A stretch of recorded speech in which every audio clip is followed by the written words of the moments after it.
Okay, so any questions so far? Is everything perfectly clear? As you'll notice, what we're doing is we're actually coming at some of the same models from a number of different directions.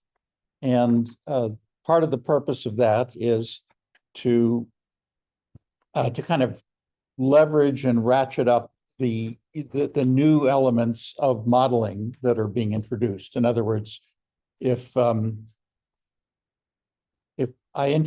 introduce a new approach to modeling, but on a model that you're already familiar with, then it's kind of easier to grasp one new thing instead of a bunch of new things.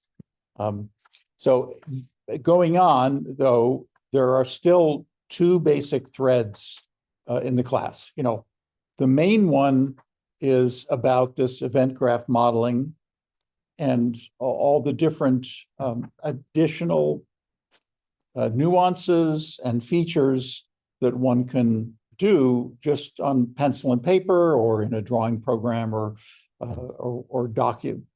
electronic document, whatever.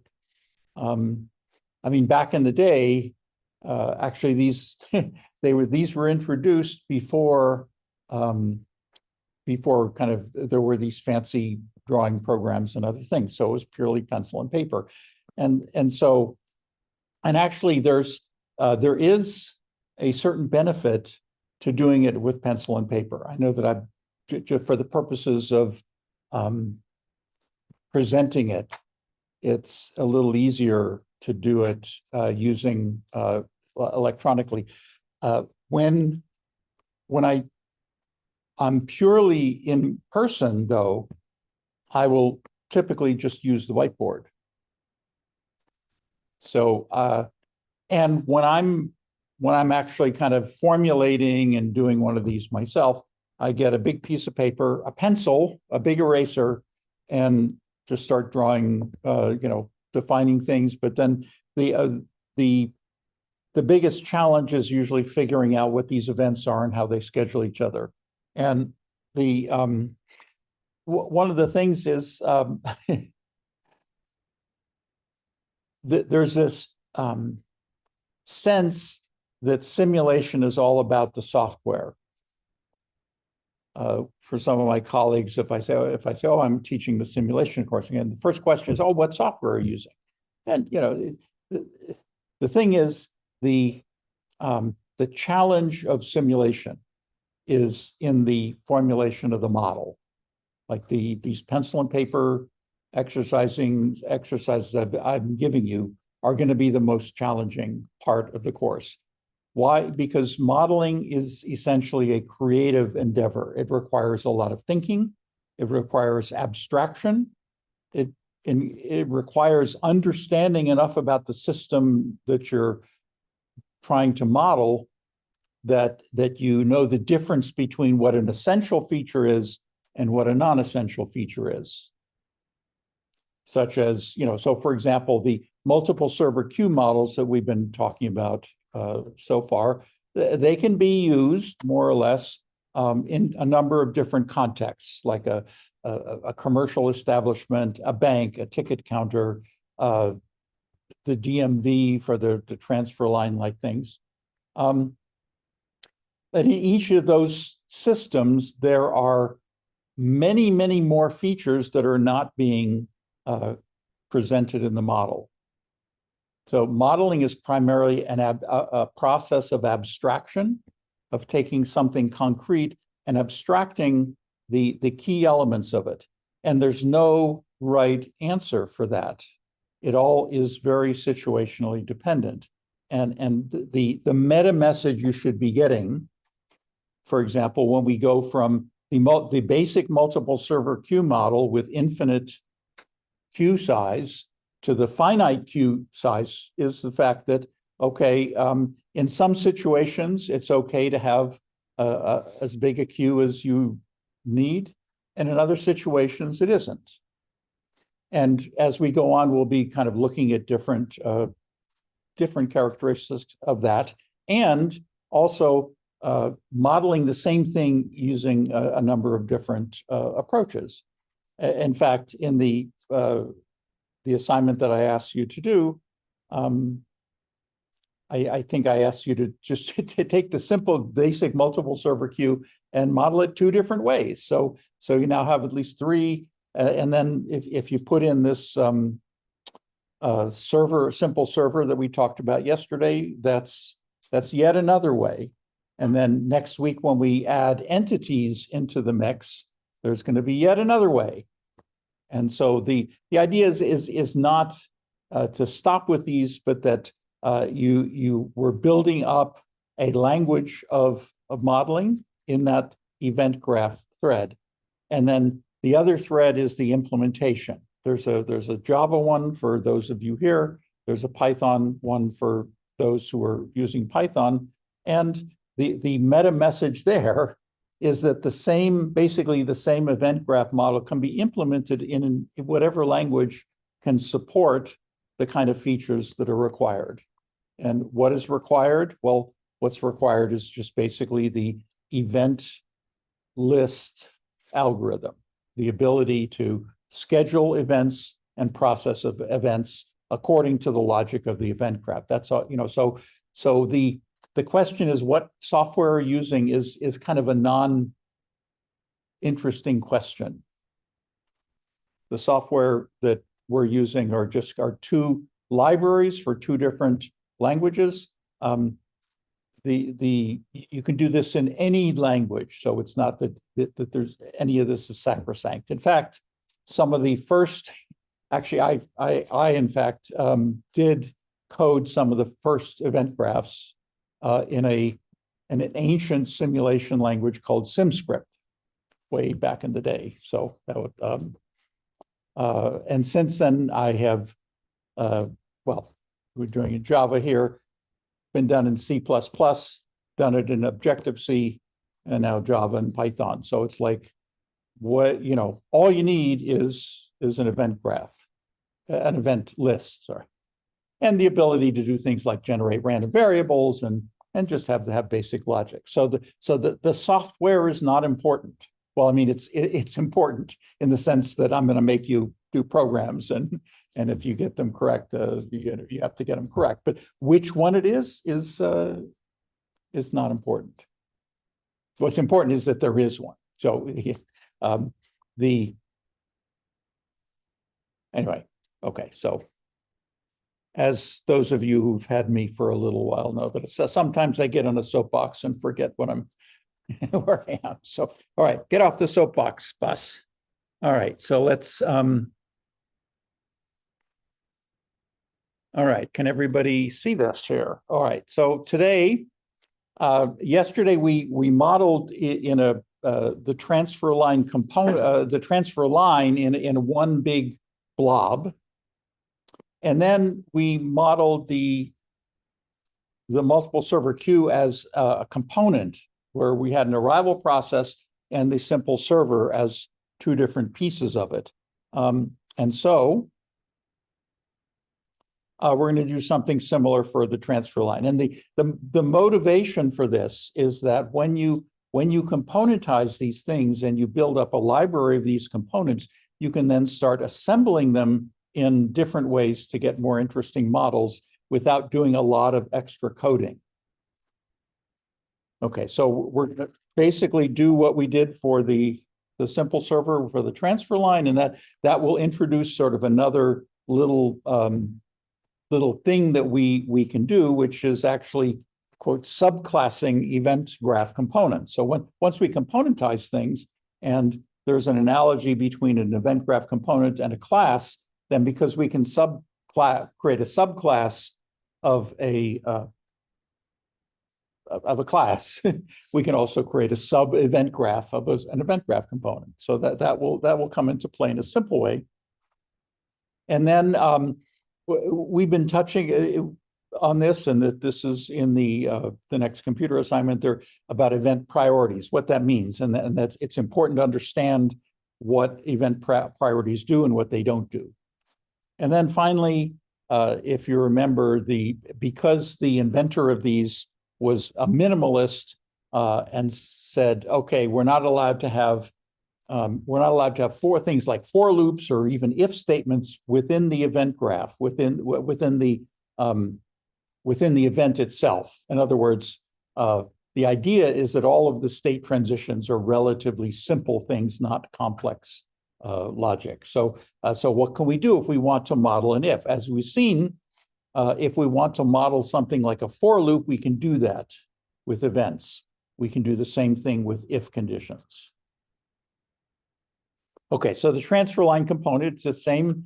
Remember, the transfer line is a series of, I mean, in a way, it's sort of like it's kind of like assembly lines, except it's more, there are queues and stuff. It's not a forced thing the way that's going. So what we want to do is we, by analogy to what we did with the simple server component, we want to look at only the part of the system that kind of processes, quote, parts.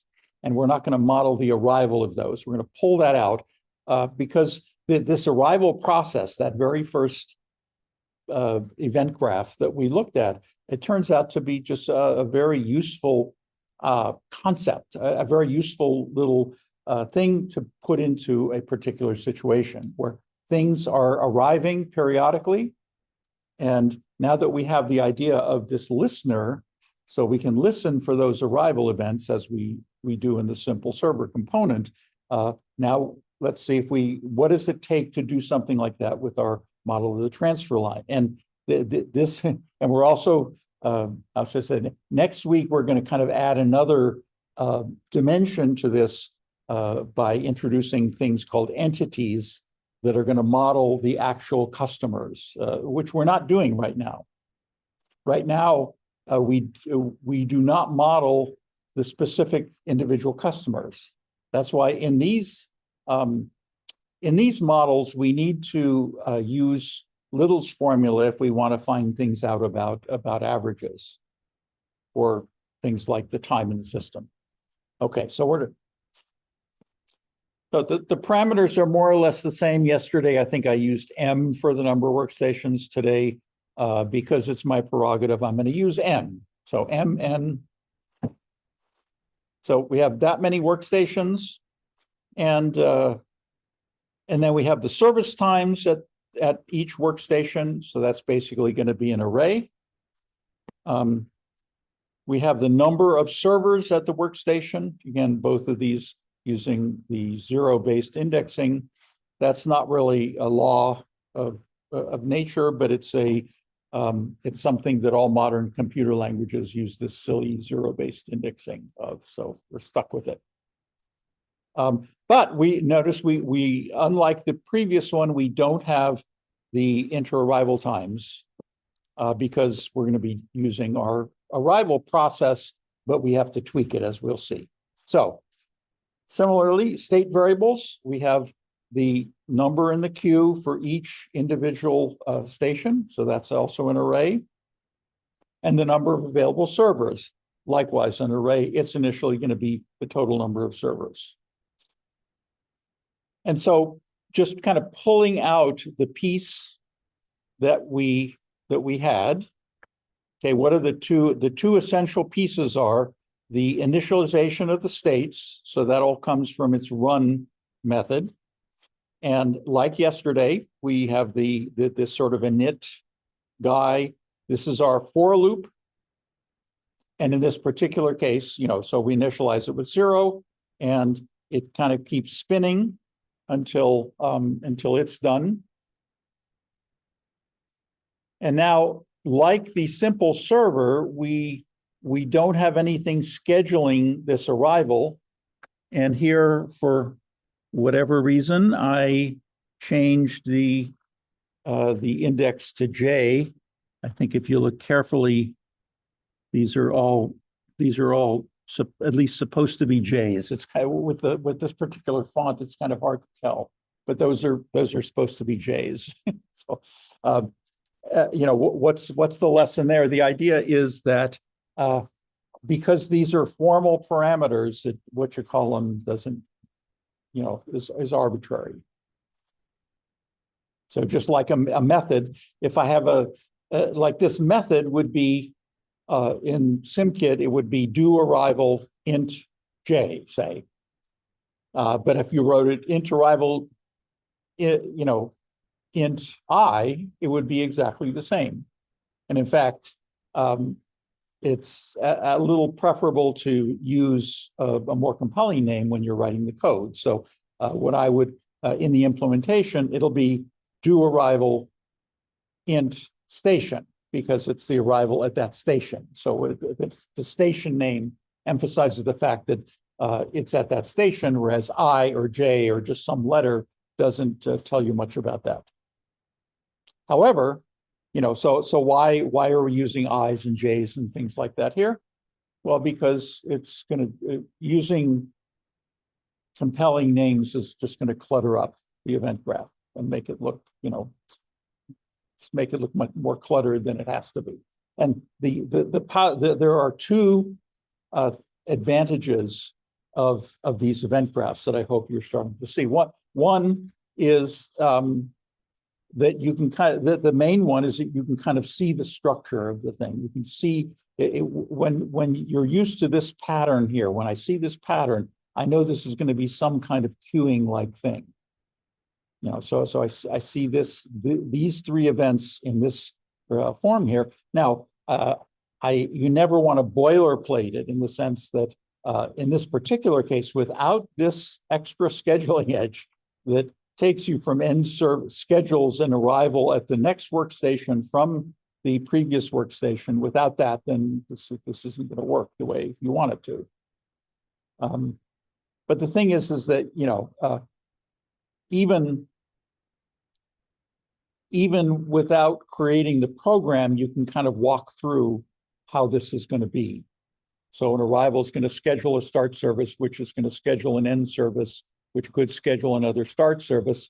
But then if we kind of did this for 0 without this extra scheduling edge, then it would just sort of end there and the next one wouldn't get scheduled. And we realize without doing any programming, we would be able to do a certain amount of debugging. And I say a certain amount because, I mean, at least my experience is that there's usually some extra stuff that you find out only when you implement it. Okay. So that's, you know, so given that what we did yesterday in terms of creating this model, this is fairly straightforward to kind of pull all that stuff out. Now, modeling the part arrivals. Now here's the thing is that out of the box, what do we have? We have this arrival process thing. And so like the simple server, we want to have it running, and we want to have these arrival events be triggering this arrival right here. In fact, the arrival should trigger 1 and pass a 0 to it, because that's the start of this. Okay, but it's not going to work out of the box. Why? Because it schedules arrival events with no argument. Whereas this event requires an arrival event with an argument that's an integer. So the arrival event, now, if we create an arrival process, hooked it up to this, that has had this listening for that, then it would hear those arrival events with no arguments, but it would say, I don't have an arrival event with no argument. And so it wouldn't do anything. Now, there are a couple ways to actually fix that. Like one would be, we could actually add an arrival event here that would schedule this. And now we can actually listen to an arrival process. So it will hear this and then schedule this, passing at 0. We could do that. And that would be an equivalent model. But we're not going to do that because in trying to address this issue of, okay, I have these arrival events that are going to correspond to the arrival of a part that I want, and I want that arrival event to trigger this arrival event here. And but I've already written this component. So what, I mean, kind of the thought experiment on this is that you, in a very large complex system, you might have different teams that are modeling different pieces of the different components. And so if the team that modeled the transfer line component came up with this, and the other one came up with, say, the arrival process, you would need a way to make them work together. So that's where you have to have the glue. Like, you've probably all seen the picture of the bridge they were building from both sides, and then they kind of met and they didn't quite. Actually, when they before coming here, I used to live in St. Louis, and St. Louis has, has that big arch, and likewise they built that up, and then when they got to the end, it was like off by a couple inches actually. So, and they had to kind of so what they did was they got water hoses and they hosed down one side of it to make it kind of the metal finally shrank so that they could weld it. So anyway, but that's something like that is going on here because we have arrival events, but we require arrival events with an argument. So what can we do? Well, basically, conceptually we can come up with I'll call it a creator arrival process. So it's like an arrival process.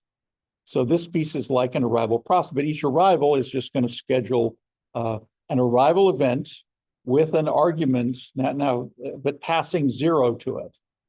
So this emphasizes the syntactic difference between the formal argument and the expression, which is the parameter. So okay, so conceptually, this is what we can do now. And this is a pretty small event graph. If I were to implement it, it would not be a whole lot of work, but the programmer virtue of laziness applies as well too. So I'm lazy. And the virtue of laziness says, if I've already done something, don't do it again. So I've already have this arrival process, and so it is offensive to my lazy self to have to write all of this again from scratch. And that's where the lazy way is sort of subclassing or sub-event graphing comes in. So this is my arrival process that I've already created. And so I don't need to do anything else here. But what I can do now is I can create a sub-event graph, which, like subclassing, will extend what's going on here and do something else, something slightly more. So what's happening here? So in this frame, in this thing here, these arrival, remember, the run is still here. I'm not adding an extra run. Sometimes I may have to, but in this case, I don't. So this arrival event is going to be scheduled, but now I'm over, in a way, I'm kind of overloading it. So this would be just like overloading a method. And when that happens, I have two choices. I can either completely overload it, and in terms of the way that's indicated is actually with a heavier border on the circle. But here, I'm also utilizing the superclass here. So in other words, when run schedules that arrival, and this is all one component, and so when that arrival gets heard, it will actually show up here. Now, because this is a thin line, not a thick line, this will actually also call this guy. So now it's not an extra scheduling thing; it actually just kind of directly calls it. So we're not actually doing that. However, so this will execute what's in the super event list, a super event graph. So that's needed because I want to schedule the next arrival, but it will also schedule an arrival with an int argument passing the 0. So these are two ways to do this. This is the do a lot of work way, and this is the lazy way, because in the lazy way, as we'll see, I don't have to do a lot as much work. Yes.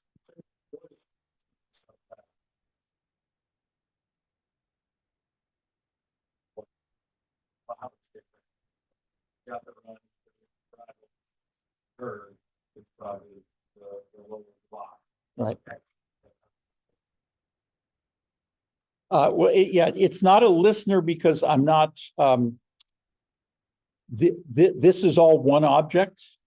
In listening, I have two different objects. I have. So do I have? So in a listener, I have this. I have this object, and for those online, the question is, what is the difference between sub event graphing and listening? And the difference is that this arrival gets scheduled, it gets invoked by the event list itself. Whereas in a listener, it gets heard from another component. Okay, so the lower arrival is driven by the itself. Listener, the upper arrival is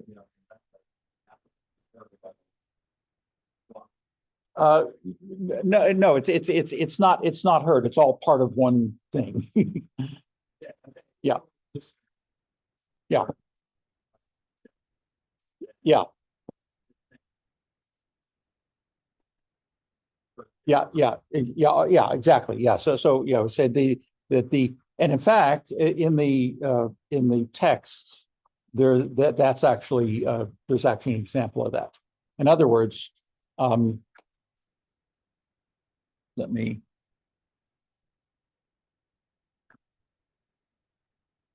just to kind of show you, it's a very good point.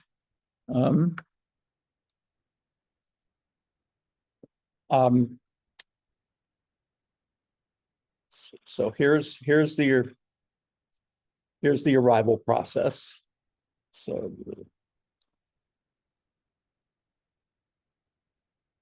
this is yet a third way of doing it.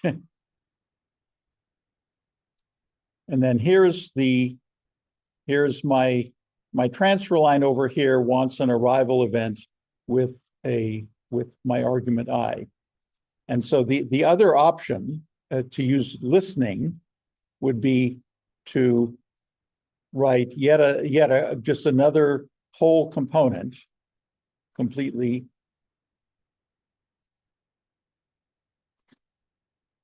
and have it pass 0.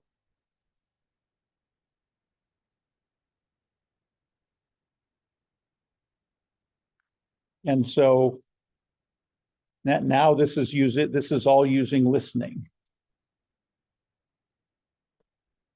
Okay, so here's the arrival process. An arrival event will occur here. Let me change the color just to. Okay, so an arrival event will occur here. It will get heard now by this component here, which in turn will schedule an arrival passing at 0. And then when that occurs, that will then be heard by my transfer line component over here, and then move on. So that's how to do it using listening. Is that? Okay. So arrival that gets scheduled is that second arrival.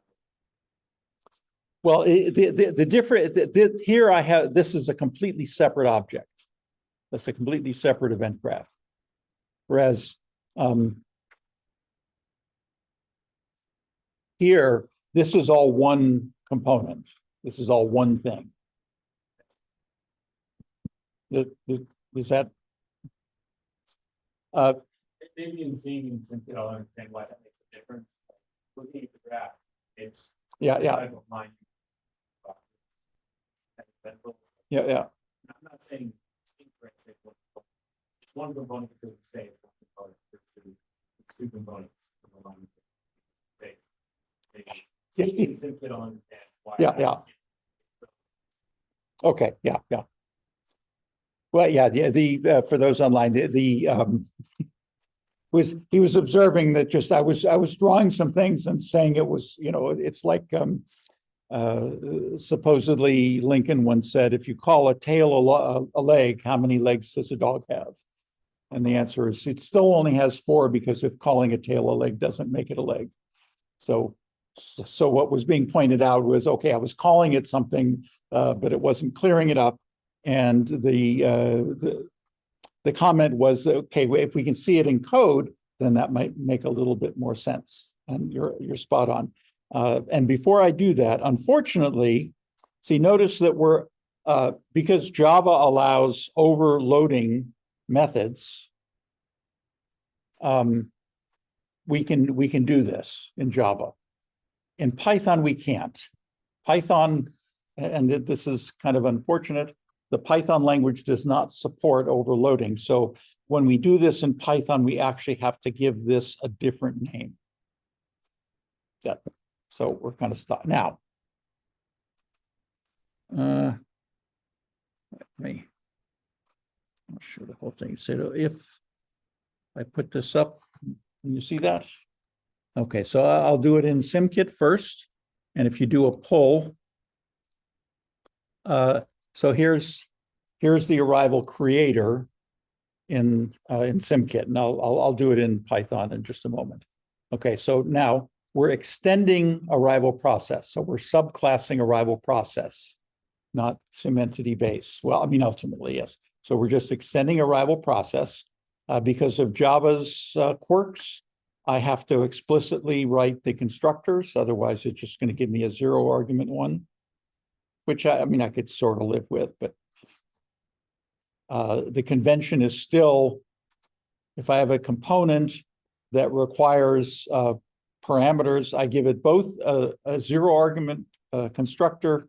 The reason for that is something which we may get to later in the course, but that's when we are reading an input file and instantiating these based on what we read. The 0 argument constructor is what we use. But other than that, we need, because we're subclassing, the superclass has a parameter, and so we need that parameter. If we add additional parameters, we'd have to add them there. You'll see examples of this as we go on.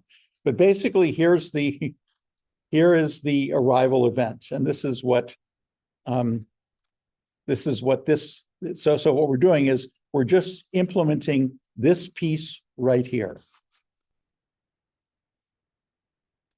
So we're calling the superclass because if we were completely overriding it, that's indicated by a solid, a thicker thing.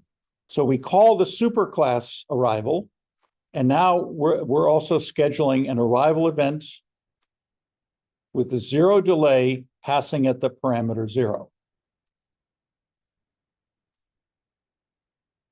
And just to see how that works, so we'll just write a little test class. So we'll just have our same exponential 3.2 because I copied and pasted and was lazy. So we instantiate arrival creator, we create it and then run it in verbose mode for 10 time units. And when we do that, we see, okay, first check that we have the exponential here. So here, an arrival event occurs. It schedules the next arrival and then also schedules this arrival passing at the parameter 0. So now this arrival 0 occurs. Now it's, and nobody's listening, so nothing else happens. And so we have to wait till the next arrival. So every time a plane arrival shows up, it schedules the next plane arrival, but then schedules one arrival with an argument of 0. And so that will be heard by our transfer line component.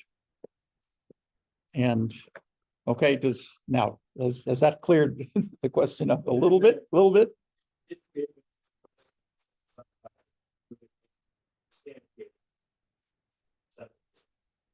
correct. Yeah. That makes Yeah. But the great observation, though. Thank you for pointing all that out. Now, on the Python side, it looks like this. That's kind of, can you see that okay? Well, you guys aren't doing Python, so it doesn't matter. But for those of you using Python, is this too dark? Or I mean, it's just I like the dark mode for this. But I can see it. okay. All right. So here we're just as in the Java, we're subclassing arrival process. Now we need to call the superclass constructor passing both self and the inter-arrival time generator. And see the thing is that this is the principle of laziness as well. In our superclass in the arrival process, we already have defined the inter-arrival time generator, so we just need to pass it.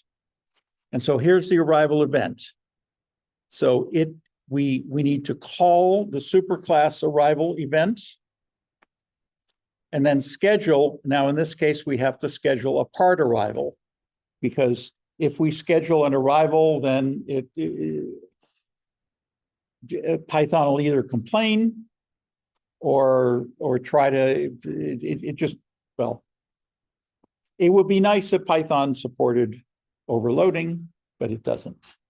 So, so if we want to test it, again, the same thing. We're going to instantiate a random variate with exponential 3.2. Instantiate our arrival creator, make sure that we've gotten through.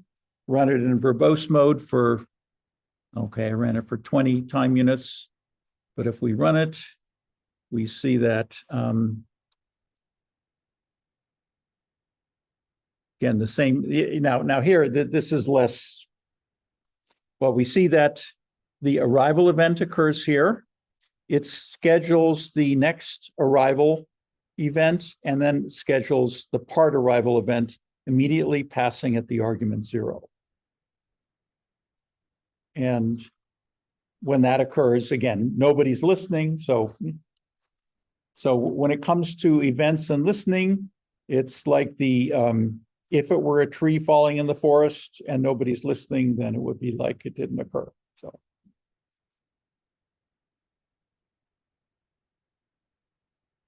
Okay, so that's that. And then, okay. So now if we were now to implement the transfer line component, which I'm not going to do here. Why? Because I get to ask you to do it at some later date. So, I mean, it's like well, one of the prerogatives of professors versus graduate students.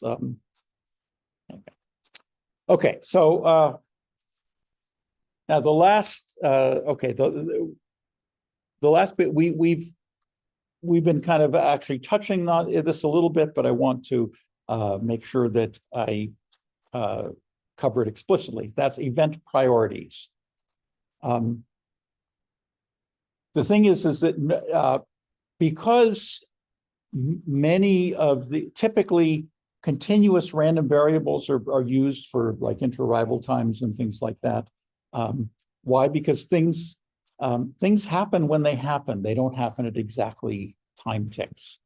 And one of the advantages of discrete event simulation is that things happen when they happen, not just at arbitrary increments of time. However, sometimes simultaneous events do occur. Now, you've all had basic probability. If I have two continuous random variables, what is the probability that they're both exactly equal to each other? It's always 0 for continuous random variables. And so, so in practice, it's a very rare experience that I will have two events that happen to be on the event list at exactly the same time and have to occur, and I have to decide which one happens first. So there are two ways to kind of overcome that. One is to make sure that the order of execution of those events is arbitrary. That's kind of one. The other is to make sure that one event happens before the other if there's a time tie. So that this is important. When I say that, okay, so the event graph depiction of this is by adding a priority in a circle. Here I put P as a generic one. In both the Java and the Python versions, there are, I think, 7 built-in priorities. There's also the ability to create additional ones if needed. It is rare to do that, although interestingly, just in the past month, I've had to do that for another, for one of my NAVSUP simulations. So it sometimes happens that you have to create an extra run. Normal for the models we'll have. Basically, there's the default priority, which if it isn't specified, there's a default. There's the default. There's high, higher, and highest. There's low, lower, and lowest, and those are usually sort of higher is the one that we'll use most often, or lower, which is just that. So, but this is an important thing to remember, though. It only comes into play when there's an exact time tie with another event. The first tiebreaker is the scheduled time. So, and if you think about how as you can imagine, this was implemented using a comparator, or actually the comparable. There are event objects that implement the comparable interface, and the comparator or the compared to method first checks the scheduled time, and if that's a time tie, then it looks to this extra priority. And if I have a time tie and 2 exactly equal priorities, then it's arbitrary. And so the model ideally is designed so that it doesn't happen. So the way that this is kind of showing up in the computer assignment that I've given you is that for the idea is that the start server, you want make sure the start service event happens before any of the others, just in the case of a time tie. Now, in the decades that I've been running this model, whenever I use continuous random variables, this hasn't occurred. I mean, but it could. So why? Because unfortunately, because we're using digital computers and not digital computers cannot model continuous time. There's actually an underlying discretization, but it's very, very small. So again, it is theoretically possible for there to actually be a time tie, not because it's theoretically impossible. Practically, it's got a non-zero probability. That probability is extremely low. As I said, it is literally in running, I would say, months, if not years worth of simulation time. I mean, there's real time running simulation models. It's never occurred, but that doesn't mean it won't. I mean, it's like the guy that kind of showed up to the scientific lab and he claimed that he could make objects disappear. And so they brought object after object to him, and out of 100 objects they brought to him, he only made 1 disappear. It was statistically insignificant, so they couldn't publish it.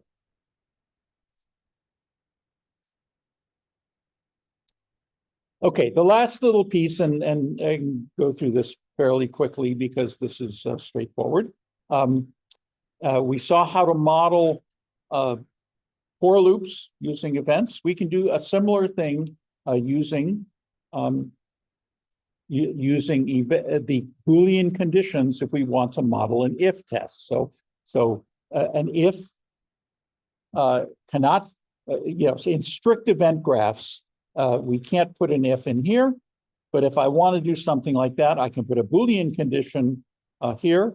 And if I want this state transition under one set of if some condition is true, and this one if it's false, then what the condition is I and not I. So I put that on the scheduling edge. So what about an else if? So I can have here's the if it's true, it's B, else D, else if C. So if B, else if C, we sort of have the intermediate there. Or if we don't need this intermediate D here, what we can do is we can have we can combine these two with an and, a logical and. And we can do a switch-like thing where here I have 3 Boolean conditions, one or more of which could be true in this case, or maybe none. So when A occurs, it will either schedule B or C or D or some combination or none, depending on exactly how you formulate these Boolean conditions. So whatever flow of control that you have or that's needed, you can express it using the events and the scheduling. And in fact, as I think I might have alluded in the previous class, one of Shrubin's students actually proved that just using the event graph mechanism is so-called Turing complete, which means anything which is computable, you can compute using this. It's not that you'd want, so you could literally write an operating system using this mechanism. And it wouldn't be a good idea because the extra overhead of the event list just adds extra, it would be ridiculously slow, but you could do it if you wanted to. Okay. So that's it for today. Any questions from those here or in the peanut gallery? Okay, reminder, the lab at 1 today is going to be only online. So, and you don't even have to show up if you don't want. I mean, if the purpose of that is to give assistance with the computer assignment. If you've knocked the computer assignment out, then you're good. Okay. I did have a question. Sorry. Yes. You can have more than one condition on an edge, right? Yes. Well, it's still a Boolean expression, but you could form that Boolean expression using ands and or. Using ands and ors and nots. Yeah. Okay. Yeah, Cool. and we're going to see some examples of that. Neat. Okay, cool. Okay. Thank you. Anything else? Okay. So we'll have, if we don't see you this afternoon, have a good weekend.